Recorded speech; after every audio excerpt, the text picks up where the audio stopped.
여러분 안녕하십니까? 시사도민고 김국 교수의 이슈 여러분을 다시 찾아뵙습니다. 우리 정치의 현상을 분석하고 또 본질을 탐색함으로써 국민들께 진실의 가치 그리고 정치의 진실을 전해드리는 정치 나침반 여의도를 향해서 출발하겠습니다. 참 답답한 일이 많습니다. 미세먼지처럼 또 여러 가지 어려운 경제 상황 또 남북관계 모든 부분들이 쉽지는 않습니다. 그럼에도 불구하고 우리가 지혜롭게 풀어나가야 됩니다. 그 과정에서 저는 필요한 것이 제도의 정상화라고 생각합니다. 제도의 정상화. 그동안 있었던 여러 가지 제도라든가 가치들을 원위치로 돌리는 거죠. 그 중에 대표적인 것이 인사청문회 제도입니다. 최근에 7명의 장관 후보자에 대한 인사청문회가 있었습니다. 인사청문회 제도는 원래 도덕적이고 또 유능한 고위공직자를 선발하기 위해서 진행하는 그런 검증 절차입니다. 후보자의 자질과 도덕성을 검증하고 또 전문성과 리더십, 업무 능력, 또 정책 방향에 대한 지식과 비전을 검증하는 것이 바로 인사청문회입니다.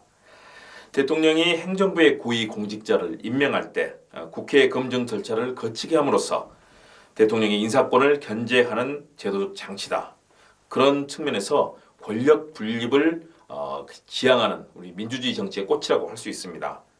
대통령이 인사권을 남용할 경우 정치적 보상으로 또 고위 정무직을 결정할 가능성 이런 부분이 국가의 시스템을 왜곡할 수가 있습니다. 그렇기 때문에 이것들을 견제하는 절차를 통해서 권력이 분립되고 또 훌륭한 공무원들이 발탁되도록 하는 그런 효과를 갖습니다.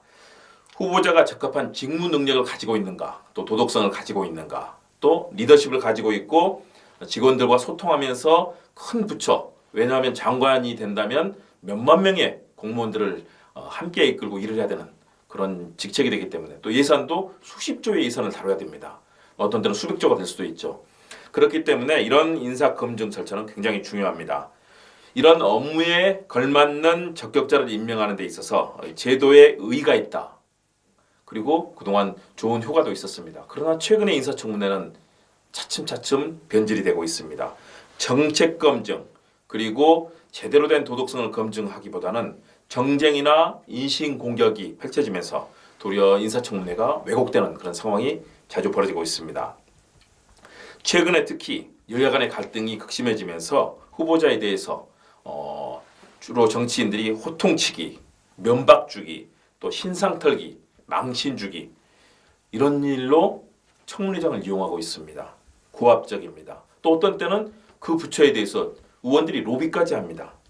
그런 정략적 목적에 이용되면서 청문회 그런 가치가 점점 더 떨어지는 상황이 되고 있습니다. 국민들이 우려하는 시선도 눈에 보입니다. 7명의 장관 후보자를 검증한 이번 청문회에서도 이 같은 상황이 여실하게 드러났습니다. 자, 일단 청문회 상황 짚어볼까요? 문재인 정부 2기 내각의 장관 후보자 7명 인사청문회가 모두 끝났습니다. 여야가 첨예하게 대립하고 있고 야당에서는 특히 제1야당인 자유한국당에서는 7명 전부가 부적격자라고 해서 청와대 검증 라인 책임론을 얘기하고 경과보고서 채택을 거부하고 있습니다. 또 다른 야당 일부에서도 비판적인 목소리 2명이 안 된다 여러 가지 얘기가 나오고 있고요. 이 과정에서 청와대는 인사검증 보고서를 기다리고 있다는 그런 목소리를 냈습니다. 자, 문제는 청문회에서 일부 후보자들이 부족한 모습도 보였고요. 여러 가지 부동산의 문제, 교육의 문제, 논문의 문제 이런 부분들이 드러났습니다. 그렇다고 해서 후보자 전원이 부적격이 된다라는 것은 상식적으로는 쉽게 이해되지는 않는 수준입니다. 자칫하면 이것이 여야 간의 공방으로만 끝나고 도리어 국정의 발전을 이끌 수 없다는 점에서 지금은 굉장히 우려되는 시점입니다. 후보자의 정책적인 역량을 날카롭게 검증해야 되는데 이런 취지는 퇴색된 채 온갖 정치적 공방들 그리고 후보자에게 정책을 물어보지 않은 채 후보자에 대한 인신공격들 이런 비난이 또 난무하는 그런 상황들 바람직하지 않습니다. 초반에는 자료 제출을 하라라는 자료 제출 공방전으로 펼쳐졌는데 마지막에는 파행으로 끝나고 보이콧으로 끝났던 박영선 중소기업 벤처부 장관 후보자에 대한 청문회가 대표적입니다.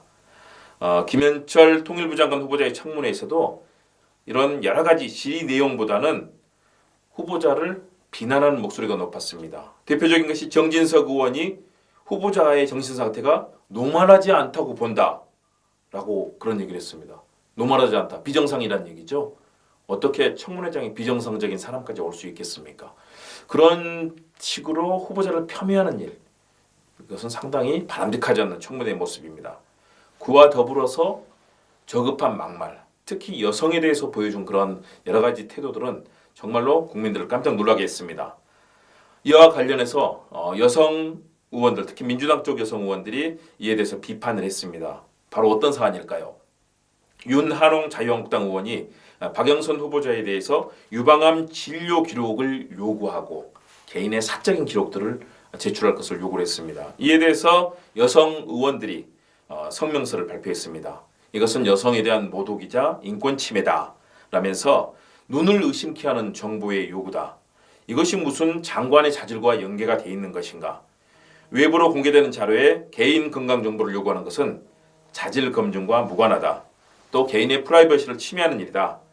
여성이 겪었을 아픔에 대한 고려, 또 공감 없이 질병에 대한 이야기를 가십거리로 만들려는 이것은 기본적인 예의도 없는 비상식적인 태도다 라면서 질타를 했습니다. 청문회에서 여러 가지 설왕설래가 있습니다. 그럼에도 불구하고 최소한의 인간적인 예의나 품격은 지켜져야 됩니다. 의원에 대해서도 예의를 갖춰야 되지만 후보자에 대해서도 마찬가지고요. 그것이 바로 우리 국민에 대해서 예의를 갖추는 정치의 기본 자세일 겁니다. 그러나 이번에 살펴본 청문회는 수준 낮은 저급한 그런 막말 공방, 또 신상 털기에 이 후보자들을 겁주려는 그런 겁박하는 그런 목소리들이 높았습니다. 일단 이 후보자들에 있어서 청와대는 청문 결과와 이 국민 여론을 토대로 임명 여부를 결정하겠다라는 그런 입장이고요. 그렇지만 이번 과정에서 나타나는 여러 가지 논문의 문제, 부동산 관련된 문제 이런 부분을 봤을 때는 분명하게 청와대가 검증 기준을 다시 한번 새롭게 정립해야 될 것으로 보입니다. 청와대 민정수석실, 인사수석실은 이번 장관 인선 논란을 계기로 해서 인사검증과 판단 등 전반적인 과정에 문제가 없는지 다시 한번 엄정하게 되짚어보고 제도적 개선책을 마련해야 될 겁니다. 미국의 경우는 철저하고 객관적인 시스템이 정립되어 있습니다. 백악관의 인사국이 있고요. 또 FBI에서 신원조회를 합니다. 그리고 국세청인 IRS에서 세무조사를 실시하고요. 공직자윤리위원회에서 다시 검증하는 등 전 부처가 나서서 후보자를 사전에 검증합니다. 그리고 대통령은 고위공직자에 대한 지명에 앞서서 의회 지도자들과 사전에 협의를 또 실시합니다. 그리고 상원에 공직 후보자에 대한 후보 지명서를 제출하면서 여러 가지 절차를 밟기 때문에 사전 검증과 또 그런 직무 능력에 대한 검증이 이루어지기 때문에 후보자의 99%가 임용이 됩니다. 우리는 공방만 있고 좋은 후보자를 장관으로 발탁하고 또 공직 후보자로 발탁하려는 그런 노력은 이루어지지 않고 있습니다. 제도가 정상화되어야 됩니다. 인사청문회 제도를 이제는 객관적이고 전문적인 검증 기관을 통해서 제대로 사전 검증하고 또 국회에서는 정책적인 능력과 경험을 제대로 물어보는 그런 과정을 통해서 정쟁에 빠지는 것을 막아야 됩니다. 국회는 사전에 검증된 도덕성을 바탕으로 해서 정책의 비전, 실행 능력, 그리고 부처의 운영 능력, 그리고 소통 능력 이런 부분을 살펴야 됩니다. 정말로 혁신하는 그런 마음으로 인사청문회 제도를 바꿀 필요가 있습니다. 자, 세계적인 혁신적인 기업가 꼽는다면 누가 있을까요? 바로 아이폰을 만들었던 애플의 스티브 잡스가 있습니다. 잡스가 이런 얘기를 했습니다. 가끔은 혁신을 추구하다 실패할 때가 있다. 실수할 때가 있다. 하지만 빨리 인정하고 다른 혁신을 개선해 나가는 것이 최선이라고 말했습니다. 지금이 바로 그때입니다. 인사청문회 제도 서로 요약한 공방만 벌이지 말고 하루빨리 개선하면서 본래의 목적과 역할에 맞게 제도를 개선해야 됩니다. 그래야만 한국 정치가 정상화됩니다. 좋은 인재들이 국정의 성공을 위해서 뛰어들 수가 있습니다. 지금처럼 인신 모욕에 막말로 비방하고 후보자를 조롱하는 그런 상황에서 훌륭한 인재가 도리어 숨고 나오지 않습니다. 바꿔나가야 됩니다. 오늘은 국민들의 사랑을 가득 받았던 시를 기억하실 겁니다. 안도현 시인의 연탄재라는 시입니다. 연탄재 함부로 차지 마라. 안도현 시인. 연탄재 발로 함부로 차지 마라. 너는 누구에게 한 번이라도 뜨거운 사람이었느냐. 자신의 몸뚱아리를 다 태워가며 따끈따끈한 아랫목을 만들던 저 연탄재를 누가 감히 연탄을 발길질할 수 있는 자격을 가지고 있는가. 자신의 목숨을 다 버리고 이제는 하얀 껍데기만 남겨놓은 저 연탄재를 감히 누가 함부로 발길질을 할 수 있는가. 잘못된 관행과 시스템을 개선함으로써 한국의 정치 또 민주주의가 정상화돼야 됩니다. 후보자를 엄격하게 검증하되 그들의 존재와 삶에 대한 존중은 이루어져야 됩니다. 후보자를 연탄재 차버리듯 비방과 막말로 고압적인 검증을 하는 제도, 이제는 전면적인 개혁을 해야 됩니다. 치열하게 도덕성, 정책 능력을 검증해야 됩니다. 국정농단, 부정부패, 특히 박근혜 정부의 국정농단 시대 우리 국민들 얼마나 고통받았습니까? 그 시대를 벗어나서 민주주의와 정의, 또 유능하고 실력 있는 소통하는 대한민국을 만들어야 됩니다. 따뜻하고 정직한 이들이 삶에 대해서 애정을 갖는 시대, 안도현 시인의 메시지 소통과 배려, 존중의 문화, 이 부분을 가슴에 담아봅니다. 진실과 정의, 민주주의 실현을 위해서 한 점 부끄럼 없는 정치를 만들기 위해서 우리 정치권이 스스로 나서야겠습니다. 여러분 시청해 주셔서 고맙습니다. 다음 시간에 뵙겠습니다.